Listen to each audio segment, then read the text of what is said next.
रामचंद्र जी की जय।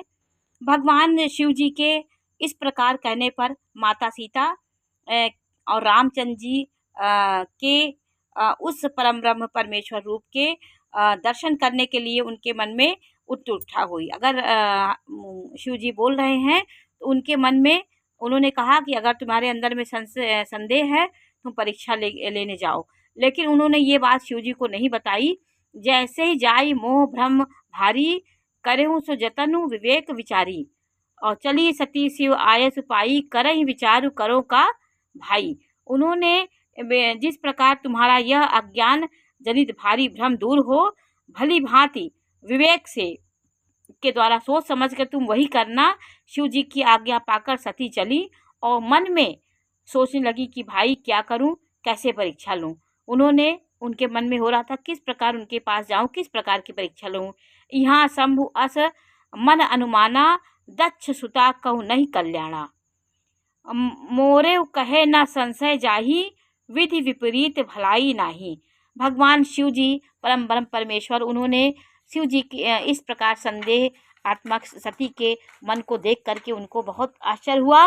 उन्होंने कहा कि अब इसमें कोई अकल्याण नहीं है, सती का इसमें कोई कल्याण नहीं होने वाला है। इधर शिव जी ने मन में ऐसा अनुमान किया कि दक्ष कन्या सती का कल्याण नहीं है।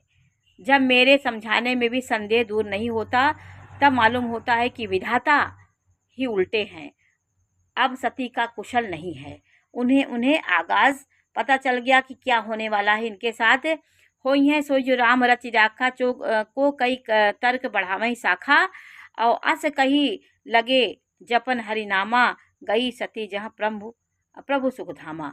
अब देखिए सती जी राम के पास पहुँचे। जो कछु राम ने रचा है वही होगा, तर्क करने से कोई शाखा नहीं है, मतलब विस्तार करने से कोई मतलब नहीं, जो ईश्वर की इच्छा होगी वही होगा। ऐसा कहकर शिव जी भगवान हरि राम का जाप करने लगे और सती वहाँ से गई जहाँ सुख के धाम प्रभु रामचंद्र जी थे। अब देखिए दोहा नंबर 52 में, अब देखिए इसमें सती जी उनके सामने उनके सीता का रूप धारण करके उनके पास गई, रामचंद्र जी के पास। पुण्य पुण्य हृदय विचार करी, धरि सीता कर रूप, और आगे होई चली पंथ तेहि, जेहि आवत नर भूप। सती बार बार मन में विचार कर सीता का रूप धारण करके उस मार्ग की ओर आगे होकर चली, जिसमें सती जी के विचारानुसार मनुष्य के राजा रामचंद्र जी मनुष्यों